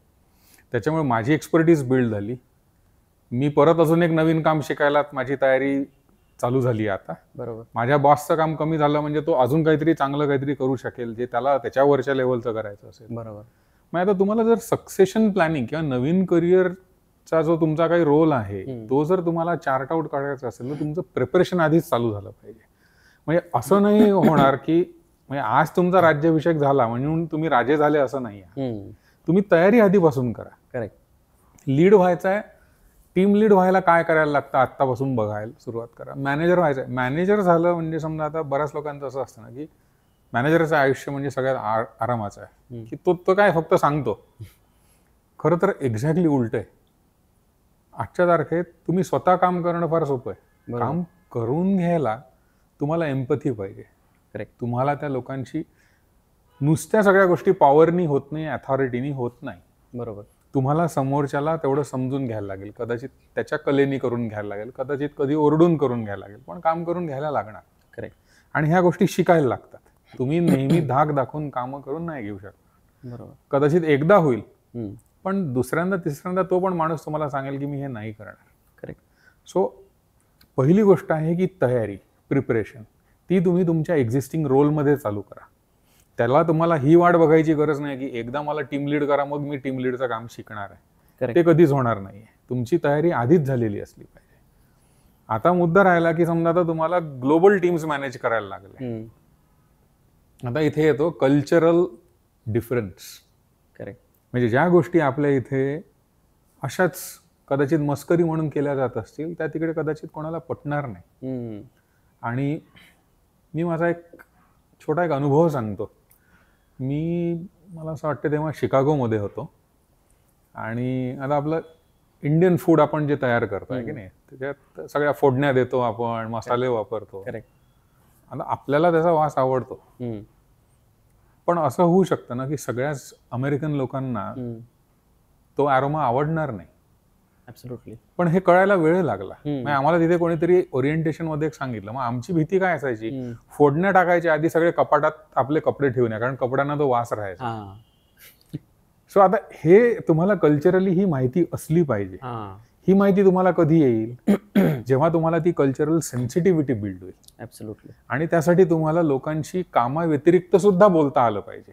करेक्ट. आणि हे मला ना आता कुठला कस्टमर आहे मी आठवण्याचा प्रयत्न करतोय. सो आमचे बऱ्याचदा असे डिस्कशन्स असायचे की आता समजा माझ्या टीमचे ॲक्सेसेस गेले आहेत आणि मी ज्या माणसाशी बोलतोय तो अमेरिकन आहे. तर तो काय करायचा, तो जेव्हा काम करतोय ना, मग आता समजा तो माझ्या टीमचे ॲक्सेस रिस्टोअर करत असेल, तो त्याचं काम करतोय, पण मी आणि तो फोनवर आहे, तर तो तेवढ्या वेळात मला एंगेज ठेवणार. की तो म्हणणार की Sameer, I have recently seen Aishwarya रायज मूवी. आता दिस इज न्यू टू मी. जेव्हा आपण एखादा बाहेरच्या देशातला माणूस आपल्या याच्यातल्या कुठल्या तरी प्रॉमिनंट माणसाबद्दल काहीतरी सांगतो आहे, ऑटोमॅटिकली आपल्याला कुतूहल होतं. करेक्ट. आणि आपला कनेक्ट चालू होतो तिथे. ऍब्सोल्युटली. बाय द टाइम जरी त्याला ज्या गोष्टीला 5 मिनिटाचे 15 मिनिटं जरी झाले असेल, तेवढ्या त्यांनी ते नेटवर्किंग बिल्ड केलं. बरोबर. नेक्स्ट टाइम तुम्हाला सुद्धा तशी प्रिपरेशन असली पाहिजे. म्हणजे आता जसं आपण म्हटलं ना की टेक्निकल लँग्वेजमध्ये कोणाला काहीही आपण समजून सांगायला सोपं जातं. पण जर कोणाला सांगितलं की अरे बाबा तू गणेशोत्सवावर मला 15 मिनिटं बोलून दाखव, आता गंमत आहे. आता जर तुमच्याकडे व्यवस्थित माहिती आहे, तुम्हाला ती कल्चरल माहिती आहे की कुठून झाली ही सुरुवात, काय झाली, याच्या मागे काय भावना होती, का हा उत्सव अजूनही केला जातो, का गणपतीला अजूनही आद्य देवता म्हणतात, उजवा सोंडेचा गणपती आणि डावा सोंडेचा गणपती, काय फरक आहे, कोणी कसं केलं पाहिजे, ह्या सगळ्या गोष्टी तुम्हाला कल्चरल सेन्सिटिव्हिटीत येतात. बरोबर. आणि जेव्हा तुम्ही मोठ्या टीम्स मॅनेज करता, तुम्हाला ही गोष्ट माहिती असली पाहिजे. कारण तुमचं कम्युनिकेशन फक्त इन पर्सन नाही राहणार. तुम्ही कदाचित मेल मधून बोलणार, व्हिडिओ कॉल मधनं बोलणार, चॅट मधनं बोलणार. Absolutely. That's right. Thank you so much sir. हे खूप महत्त्वाचं होतं आणि खूप इम्पॉर्टंट आहे. मला वाटतं खूप साऱ्या मिड प्रोफेशनल्सना मी भेटत असतो आणि त्यांचे हे सेम क्वेश्चन्स असतात आणि हे तुम्ही खूप सोप्या पद्धतीने समजून सांगितलं. आय एम शुअर आपल्या ऑडियन्सला ते खूप पटेल आणि ते आत्मसातही करतील. तर माझा त्या रिलेटेड अजून एक पुढचा प्रश्न आहे सर. तर तुम्ही जेव्हा लास्ट टीम्स मॅनेज करत असता तेव्हा लो परफॉर्मन्स असतात आणि हाय परफॉर्मन्स असतात तुमच्या टीममध्ये. तर हाय परफॉर्मन्सला तुम्ही मॅनेज करण्याची वेगळी टेक्निक आणि लो परफॉर्मन्सला मॅनेज करण्याची वेगळी टेक्निक असते. तर त्या कुठल्या टेक्निक्स आहेत ज्या आपण सोप्या करून आता जे नवीन मॅनेजर्स होऊ पाहत आहेत त्यांच्यासाठी आपण ते सांगू शकतो? मला ते सगळ्यात प्रायमरी स्किल तुमचं काय असलं पाहिजे की तुमचे कान आणि डोळे हे ना जमिनीला असले पाहिजे. म्हणजे काय, तुमच्या टीममधल्या प्रत्येक माणसाचे तुम्हाला स्किल सेट ओळखता आले पाहिजे. आता उदाहरणार्थ सांगतो की काही तुमच्या टीममध्ये असे लोक असतील की जे नवीन ज्या काही टेक्नॉलॉजी येतात ते अर्ली अडॉप्टर्स असणार. करेक्ट. ते सगळ्यात पहिल्यांदा जाऊन साइन अप करतील, ते सगळ्यात पहिल्यांदा ट्राय करतील. काही लोक असे असतील ज्यांचं ना हे सगळं करणार नाहीत, पण त्यांचा क्वालिटीवर खूप फोकस असणार. त्यांना बारीक बारीक गोष्टी, म्हणजे समजा प्रेझेंटेशन तयार केलं तर त्याचं अलाइनमेंट, फॉन्ट नीट इंडेंट झालंय की नाही, स्पेसिंग नीट आहे की नाही, याच्याकडे त्यांचं हे असणार.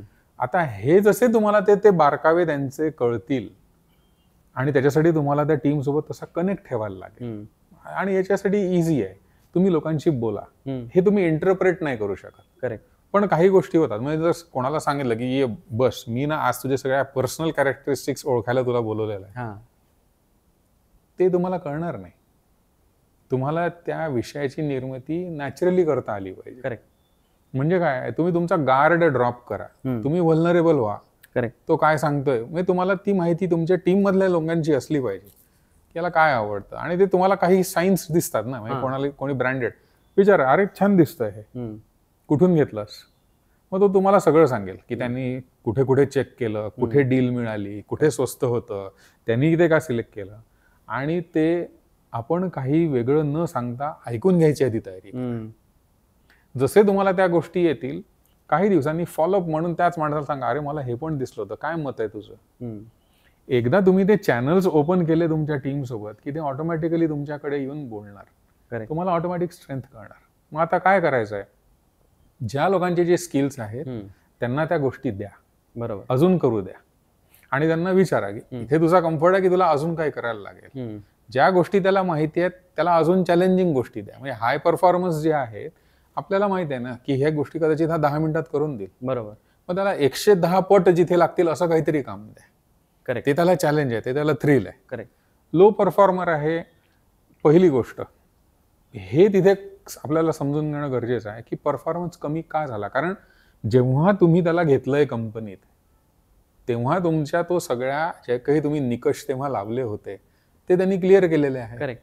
आता सिस्टीम मध्ये आल्यावर असं काय झालं याचा परफॉर्मन्स, मग ती त्याला आधी मदत अरेंज करा. म्हणजे आता आपल्या इथे जसं परफॉर्मन्स इम्प्रुव्हमेंट प्लॅन असतो, करेक्ट, त्याला लेबल आहे, तिथे टाकायची गरज नाहीये. बरोबर. आधी समजून घ्या काय असं होऊ शकतं की त्याला कळतच नाही पण तो स्वतःहून मी कसं विचारायला जाऊ म्हणून तो अडकलेला आहे.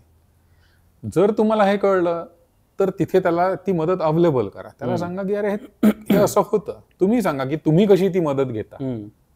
तुम्ही हे सांगा ना की आज तुमच्या याच्यामुळे मला हे सगळं करता येतं, मी एकटा हा प्रोजेक्ट नाही करू शकत. करेक्ट.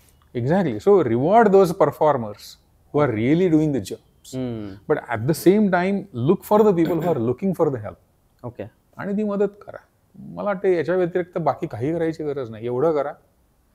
अजून काही जर छोट्या गोष्टी म्हणायच्या झाल्या ना, लोकांना गुड मॉर्निंग म्हणायला शिकवा, लोकांना थँक्यू म्हणा, जे काही चांगलं काम झालंय त्याचं कौतुक करा. त्याच्यासाठी तुम्हाला योग्य वेळ बघायची गरज नाहीये की 1 महिन्यानंतर जेव्हा त्याचं अप्रायझल येईल ना तेव्हा मी त्याची सगळी यादी वाचून दाखवतो.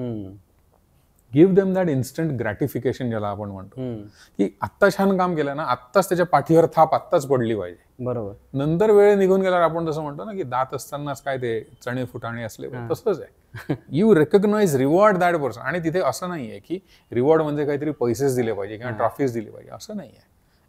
Wien you acknowledge and you acknowledge from the heart की अरे मला खरंच आवडलं तुझे केलेलं आहे. Correct. I think if managers and leaders can do that आणि we call that as a empathy. It's an intelligence, it's a EQ, it's you should know that where your teams are heading. Correct. I think हे मला तरी वाटतं एवढं सोपं आहे. काही दिवसात तुमच्या DNA मध्ये येतं, तुम्ही प्रॅक्टिस करा आणि this becomes a automaticity. Absolutely. Thank you sir. मला यातून 2 गोष्टी जाणवल्या सर. एक तर आहे की मला असं पर्सनली वाटतं बिकॉज मी पण मॅनेजर होतो, I have also manage teams. तर हाय परफॉर्मर आणि लो परफॉर्मर असं काही नसतं. Everybody has strengths and weaknesses. Exactly. आता एखाद्या माणूस कोडिंगमध्ये थोडा लो असेल but the person is very good in communication skills, presentations, तर त्याला जर मी क्लायंट इंटरॅक्शनला टाकलं तर तो माणूस खूप आउट परफॉर्म करू शकतो बाकीच्या लोकांना. तर ह्या गोष्टी बहुतेक लिडर्सला त्या आयडेंटिफाय करून accordingly need to work. And also you talked about EQ. आजकाल जगामध्ये इमोशनल क्वेश्चन जो ही वर्ड आहे ते खूप यूज केली जाते प्रत्येक इंडस्ट्रीमध्ये. All the leaders are generally talking about EQ. तो पण खूप महत्त्वाचा आहे. थोडं त्याच्याबद्दल तुम्ही EQ बद्दल थोडं सांगाल का? आता आपण सगळ्यात जो हॉट टॉपिक आहे सध्या AI. ठीक आहे, त्याला थोडंसं याच्यात मध्ये आणू याच्या उत्तरात. आता काय चालू आहे की आता whenever we are talking about any technology advancement, right. आता AI it's a wonderful thing. ती डेफिनेटली चांगली गोष्ट आहे. आणि हे बघ, जेव्हा कधी इंडस्ट्रीमध्ये पॅराडाईम शिफ्ट येतो तेव्हा त्याला 2 प्रकारचे लोक असतात. एक असतात प्रमोटर्स असतात आणि दुसरे असतात की who are saying that no this shouldn't be going in the future, right. आता खरं बघायला गेलं तर काही गोष्टी अशा आहेत ना की ज्या ॲज अ ह्युमन बिईंग आधी टेक्नॉलॉजीला लिमिटेशन्स होत्या म्हणून आपण करत होतो. बरोबर. आता उदाहरणार्थ घेऊया की आधी जेव्हा टाईप रायटर्स होते, जेव्हा कम्प्युटर आले, लोकांनी काय सांगितलं, आता सगळ्यांचे जॉब जाणार. पण असं झालं का? उलट जॉब्स वाढायला लागले. करेक्ट. दुसरं अजून एक नॉन आपलं आयटीतलं एक्झाम्पल घेऊया की आधी सगळे हँडलूम्स होते, मग ते सगळे मेकॅनाइज लूम्स यायला लागले. लोकांनी काय सांगितलं, आता हँडलूम वाल्यांचं काही खरं नाही. करेक्ट. पण आजच्या तारखेत जेव्हापासून त्या मेकॅनाइज्ड लूम्स आलेले आहेत, तू कन्झ्युमरिझम किती वर गेलेलं आहे बघितलंस का? आज जेवढे कपडे घेतले जातात, लोकांकडे काय अमेझॉन फ्लिपकार्टचे डबेच्या डबे रोज येतात. बरोबर. म्हणजे काय झालंय, एवढं काम आहे, म्हणजे जॉब्स कमी झालेले नाहीये, पण आता मग ते आपण ठरवायचंय. आता काही दिवसांनंतर, आणि आपण थोडंसं मगाशी या सेशनमध्ये पण एक टच केलं होतं की जसं रिमोट वर्किंग, आपल्याला सोशल ही गरज आहे. करेक्ट. आपण एकटं नाही राहू शकत. आता मगाशी आपण बोलताना एक इन्फॉर्मली विषय सांगत होता, राईट, की आयसोलेशन ही पनिशमेंट असते ना. कदाचित बऱ्याचदा गरज असते, पण जनरल डेफिनेशन काय आयसोलेशन, जर मला विचार करायचा आहे, पण आपण नेहमी नाही राहू शकत आयसोलेशन. बरोबर. सो आता इकडे जर बघायला गेलं तर EQचा तेवढाच इम्पॉर्टंट रोल आहे. जसं AI येईल, जे दुरावाज होत आहेत त्या गोष्टीमुळे, ते जवळ येण्यासाठी those things will be premium. म्हणजे जिथे तुम्हाला ह्युमन इंटरॅक्शन करायला, आणि हे मी आता अनुभवतोय. करेक्ट. म्हणजे जेव्हा आपण कोणाशी चहाशी गप्पा मारायला जातो, चहाला किंवा याच्यावर, मला असं बऱ्याचदा जाणवतं की माझ्या टीम मधले असे लोक आहेत की त्यांना म्हणजे वेळ पुरत नाही, त्यांना एवढं बोलायचंय, एवढं सांगायचंय त्यांना. करेक्ट. असं का व्हावं? खरं तर आजकाल टेक्नॉलॉजीनी, तुमच्याकडे फोन आहेत, तुम्ही 24/7 कनेक्टेड आहात, सगळ्या प्रकारच्या गोष्टी आहेत, कारण it needs human touch. You need to have that emotional quotient, always pampered, nurtured. ते जेव्हा होईल, आणि ती गरज आहे, म्हणजे तुम्ही ते कितीही डिनाय करा, कुठलीही टेक्नॉलॉजी येऊ दे, आपल्याला त्याची गरज लागणार आहे. ओके. आणि याच संदर्भात मला वाटतं मी एक थोडासा अजून एक पॉइंट टच करतो, तो आहे डोमेन रिलेटेड ऑल्सो. की आता डोमेन कसं आहे की आता अजून एक छोटं सिम्पल एक्झाम्पल घेऊया. ठीक आहे, AI तुम्हाला रेसिपी देऊ शकतो चहा कसा करायचा याची. ठीक आहे, पण आता चहात साखर कधी टाकायची म्हणजे चहाचा रंग चांगला येईल हे कधी कळेल? जर मी कदाचित 100 वेळा, 150 वेळा, 200 वेळा चहा केला. AI चहा केला का? नाही. AI कुठेतरी जर ते वाचलं तर ते तुम्हाला टिप म्हणून सांगेल, पण त्याच्यासाठी कोणीतरी ते डॉक्युमेंट केलेलं असलं पाहिजे ना. करेक्ट. करेक्ट. सो सांगायचा मुद्दा काय आहे की तुम्ही डोमेन सुद्धा शिका, त्यातले तुम्हाला न्यूअन्सेस कळतील. म्हणजे मला तुलाच खरं तर हे विचारावं वाटेल की आता तू एवढी ही कंपनी चालू केली, एवढी छान तू टीम बिल्ड केली, तुझा काय एक्सपिरियन्स आहे EQ रिलेटेड? EQ चांगला प्रश्न आहे सर, मला अपेक्षित नव्हता तुम्ही प्रश्न विचाराल मला. तर इमोशनल क्वेश्चन आहे. Basically we are in HR आणि रिक्रुटमेंट बिझनेसमध्ये, आणि we deal with human beings. The human brain I believe is one of the complicated machine on the planet earth. त्यांच्याशी डील करायचं सगळ्यात अवघड गोष्ट आहे. म्हणजे तुम्ही लवकर आजकाल शिकू शकाल with the help of AI, पण ह्युमन बिईंग्सचा कसं डील करायचं ह्या गोष्टी खूप गरजेच्या आहेत मला असं वाटतं. आणि मी काय करतो generally, I observe and listen to them initially. कारण you talked about the listening skills. As a leader you have to be a good listener first. तुम्ही जेव्हा त्यांचं ऐकायला सुरू कराल आणि त्यांची पर्सनॅलिटी तुम्हाला कळेल, आणि त्यांनाही कळेल की हा तुमचं ऐकून घेतो आहे आणि अकॉर्डिंगली तो तुम्हाला हेल्प पण करतो आहे. So they also see you as a leader, कुठेतरी मेंटर किंवा कोणतरी मोठं आहे जे आपल्याला गाईड करत आहे. तेव्हा टीम ही तुमच्याशी कनेक्टेड होते, आणि मग काय होतं की तुम्हाला त्यांना मॅनेज करायची गरज नाही. त्या सेल्फ सफिशियंट, आणि मग ते परफॉर्म करतात. त्यांना आपण थोडी जरी गोष्ट त्यांना सांगितली की त्यांना कळते, मला जास्त एनर्जी टाकायची त्याच्यावरती गरज नाही. तर मला वाटतं EQ हा खूप महत्त्वाचा भाग आहे, आणि ह्या गोष्टी आपण आपल्या आजी आजोबांकडून, आई वडिलांकडून शिकले आहेत. बरोबर. पण त्या कदाचित लिखाणामध्ये नव्हत्या किंवा त्या प्रॉपर वेने आपल्याला नव्हत्या सांगितल्या, पण इनडायरेक्टली आपण ते शिकायचो. ते आता जेव्हा आपण इंडस्ट्रीमध्ये जॉब करतोय तेव्हा आपल्याला कळायला लागलं की आजी आजोबा हेच करायचे. बरोबर. एखादी चूक झाली की म्हणायचे ठीक आहे, नको करूस बाळा, नंतर पुढच्या वेळेला. करेक्ट. मग ह्या सगळ्या गोष्टी आहेत, त्या सगळ्या गोष्टी इम्प्लिमेंट करतो, आणि आम्ही खूप 6 महिन्यापासून ही कंपनी चालू केली आहे. 6 महिन्यामध्येच आमची 15 लोकांची टीमही झाली आणि they are very happy I feel. Very nice, fantastic. Okay. So आपण ए आयबद्दल बोलतोय.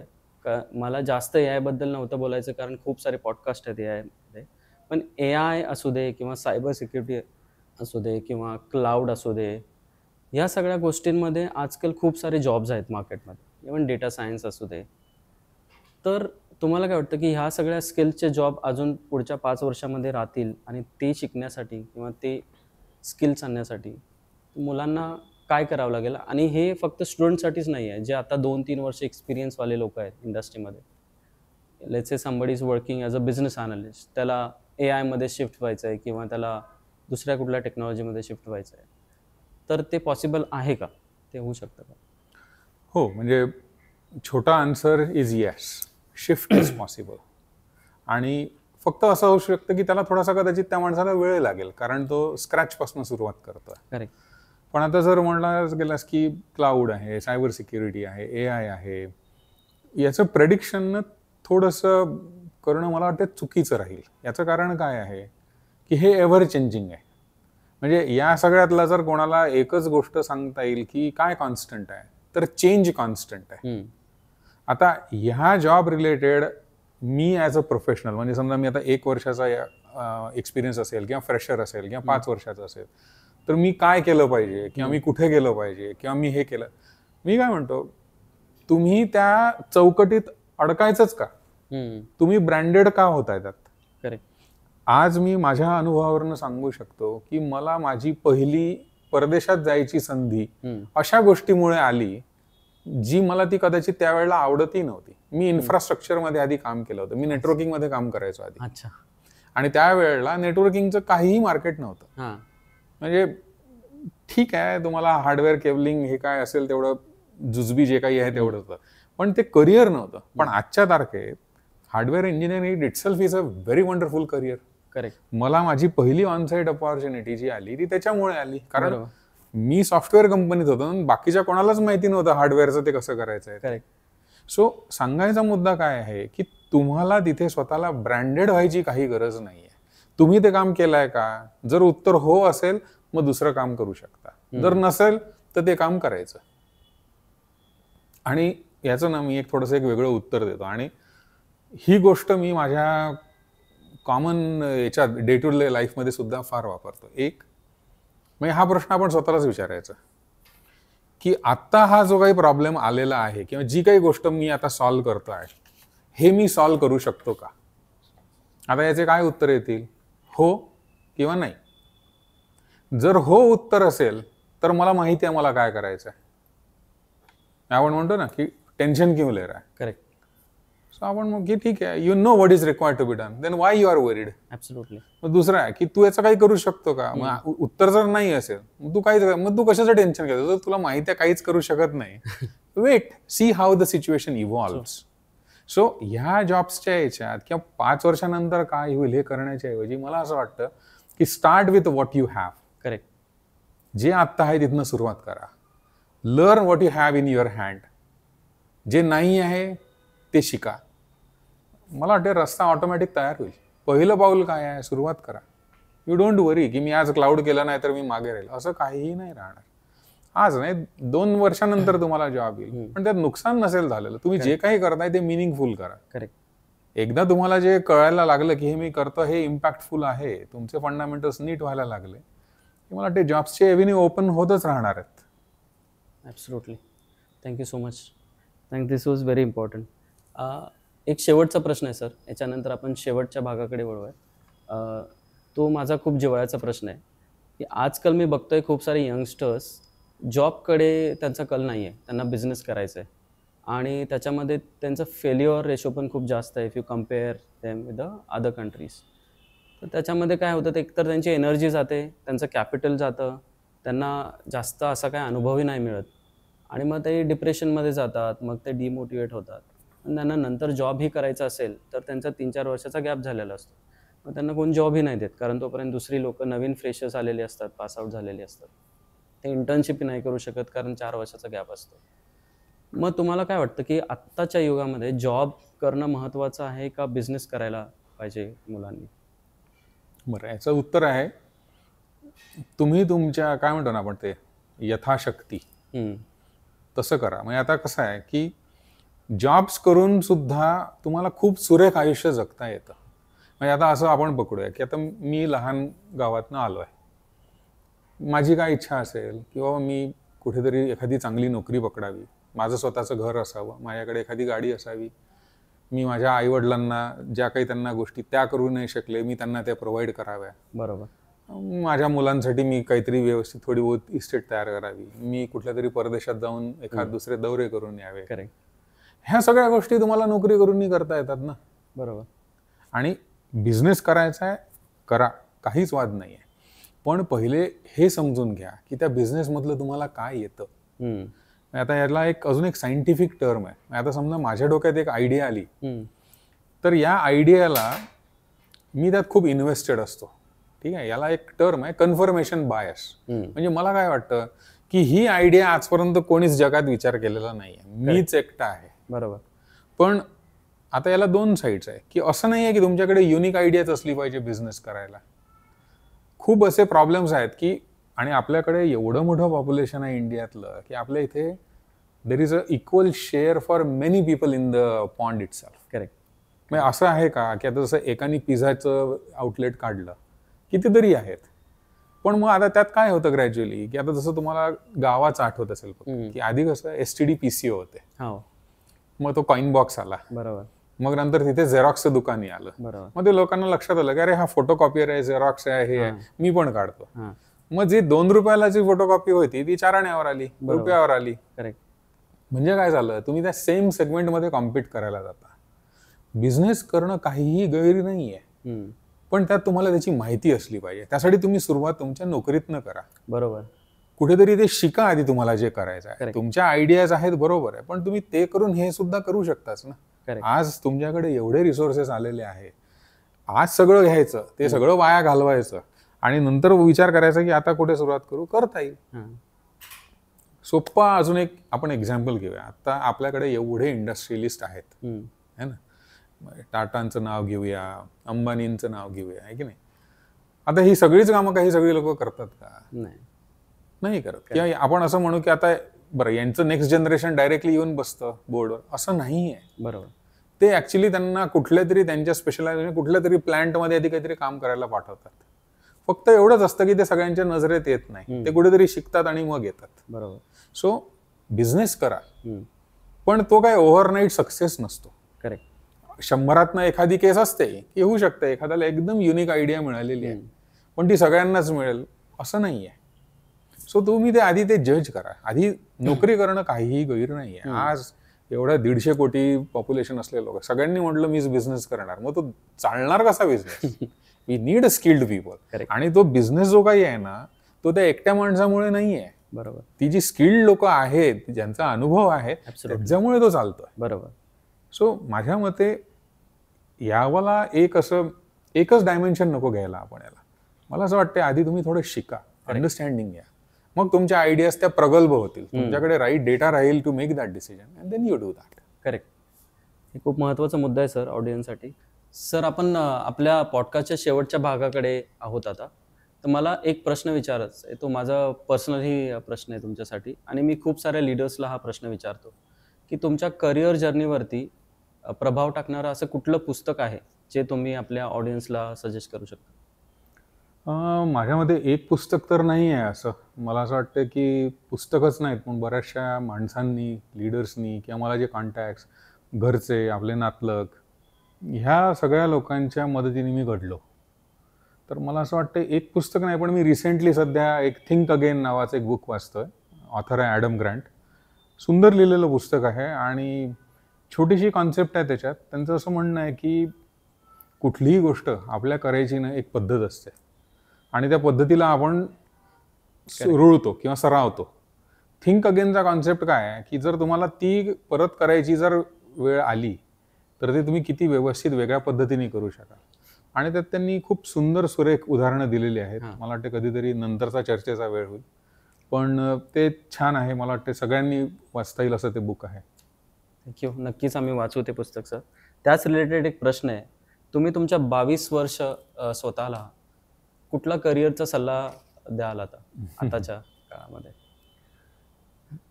मला असं वाटतं की मी जर माझ्या 22 वर्ष परत गेलो तर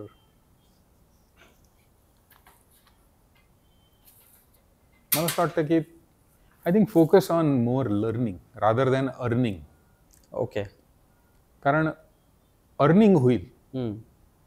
जर तुमचं लर्निंग चांगलं असेल तर अर्निंग जास्त व्हायला काही प्रॉब्लेम नाही आहे. बरोबर. आणि लर्निंगनी तुम्हाला जो एक कम्प्लीट आयुष्य जगण्याचं जे सॅटिस्फॅक्शन आहे ते मिळेल.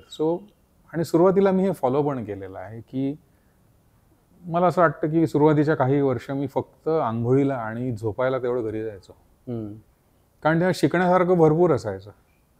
मला असं वाटतं आपण जर शिकलो, आपले फाउंडेशन्स नीट केले, आपला ॲटिट्यूड नवीन नवीन गोष्टी शिकण्याकडे जर ओपन ठेवत गेलो तर मला असं वाटतं sky is not even a limit.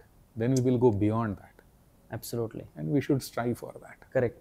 आणि when we go back sir, आपण जेव्हा 16-17 वर्षापूर्वी जातोय आणि जेव्हा आपण करिअरची स्टार्ट केली होती, आपल्याला असं वाटायचं की आपली एवढी सॅलरी असायला हवी, आपलं घर हवं, गाडी हवं, ते सगळं आत्ता आहे आपल्याकडे. So actually we are living our dreams. Actually. आणि ते पॉसिबल झालं आपण तेव्हा लर्निंगवरती जास्त फोकस केला.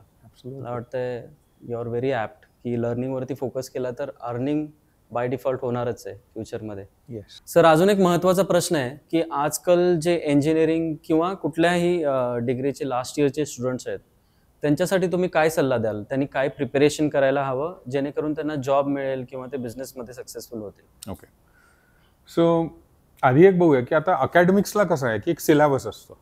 आणि बऱ्याच जण आपण असंही ऐकतो की आमचा सिलेबस फार आउटडेटेड आहे, आम्हाला नवीन काही शिकवल्या जात नाही. करेक्ट. किंवा इंडस्ट्रीमधून सुद्धा एक थोडीशी कंप्लेंट असते की आम्हाला इंडस्ट्री रेडी वर्कफोर्स मिळत नाही. करेक्ट आहे की नाही? सो आता या गोष्टीला आपण म्हणजे वेगळ्या पद्धतीने बघू. एक आहे की जो गॅप आहे की एज्युकेशन टू इंडस्ट्री, बरोबर, हा गॅप ब्रिज करायला there are various modes and means. बरेचसे मार्ग आहेत त्याला. आहे की नाही? आपण जसं मागे डिस्कस केलं की तुम्ही राईट मेंटर शोधा, चांगल्या ठिकाणी ट्रेनिंग्स बघा की जे ऍक्च्युली तुम्हाला एम्प्लॉयबल करतील. करेक्ट. ठीक आहे. But at the same time एक छोटीशी गोष्ट जी तुमच्या सर्वस्वी कंट्रोलमध्ये आहे आणि ती तुम्ही करू शकता. काय आहे? तुम्ही जे शिकताय त्याचं आत्ता कुठे रिअल वर्ल्डमध्ये काय ऍप्लिकेशन आहे ते बघा. आता समजा आपण IT रिलेटेड बघूया की समजा आता लिंक लिस्ट मी डेटा स्ट्रक्चरमध्ये शिकलो. मी आता हे शोधलं पाहिजे की लिंक लिस्टचं इम्प्लिमेंटेशन आजच्या तारखेत कुठे कुठे केलेलं आहे. बरोबर. जर मला माझ्या शिक्षणाचा ऍप्लिकेशन कुठे करायचं हा कॉन्सेप्ट जर मला कळला, आणि तो आत्ता सोपा आहे. कसा? आपल्याकडे इंटरनेट आहे, आपल्याकडे AI आहे. तुम्हाला एवढंच बघायचं आहे की link list, what are the real world application of a link list, असा सिम्पल एक सर्च मारा. तुम्हाला ढिगाणी एक्झाम्पल्स येतील. यांनी तुम्हाला काय कळेल की तुम्ही जे शिकताय ते कदाचित बाद नाहीये, आउटडेटेड नाहीये. तुम्हाला त्याचं ऍप्लिकेशन माहिती नव्हतं, जे तुम्हाला आता कळलं. बरोबर. की आता प्रोग्रामिंग लँग्वेजेस असं होऊ शकतं की काही युनिव्हर्सिटीजमध्ये अजूनही जुने लँग्वेजेस, अजूनही समजा असं असेल की आता पायथन, गो ह्या सगळ्या आता लँग्वेजेस वापरल्या जातात समजा, पण कोणीतरी वेगळी लँग्वेज असेल. पण ती लँग्वेज शिकताना जर तुमचे फंडामेंटल्स व्यवस्थित जर क्लिअर झाले, मग लँग्वेज कुठली का असू दे ना. बरोबर. तुम्हाला त्याचे ऍप्लिकेशन ऑटोमॅटिकली कळतील. सो समराईज करायचं झालं तर काय की शिकताना एक हे बघा की याचं ऍप्लिकेशन इंडस्ट्रीमध्ये कुठे होतं. ओके. ते शोधा.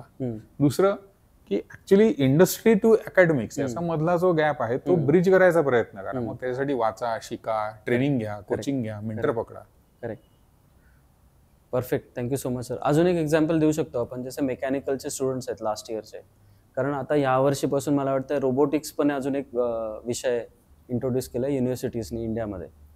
तर ज्यांनी 4 वर्षापूर्वी मेकॅनिकलमध्ये ॲडमिशन घेतलं तेव्हा रोबोटिक्स नव्हतं, पण जे लास्ट इयरचे मेकॅनिकलचे स्टुडंट्स आहेत they can learn about robotics now also. खूप सारं मटेरियल अवेलेबल आहे आणि ते यूज करून they will be industry ready. मला वाटतं हा एक खूप चांगला कॉन्सेप्ट. एकदम बरोबर. आणि थँक्यू सो मच सर इथे आल्याबद्दल. आम्हाला खूप चांगलं वाटलं आणि असेच नवनवीन पॉडकास्ट घेऊन आम्ही ऑडियन्ससाठी येऊ आणि त्यांना मार्गदर्शन करू आणि त्यांच्या कमेंटच्या थ्रू आम्ही शिकूही. थँक्यू सो मच इथे आल्याबद्दल. आणि मला वाटतंय आपण अजून एक पॉडकास्ट करायला काय हरकत नाही आहे. नेक्स्ट टाइम आपण अजून एक जोरदार पॉडकास्ट नक्कीच करूयात sir. Thank you so much Thank you. Rajesh. Thanks. हे बोलवल्याबद्दल तुझे आभार. येस, हा उपक्रम छान आहेच करेक्ट. आणि तुम्हा सगळ्यांना तुमच्या फ्युचर पॉडकास्टसाठी आणि व्हेंचरसाठी माझ्याकडनं मनस्वी शुभेच्छा. All the best. Absolutely. Thank you so much.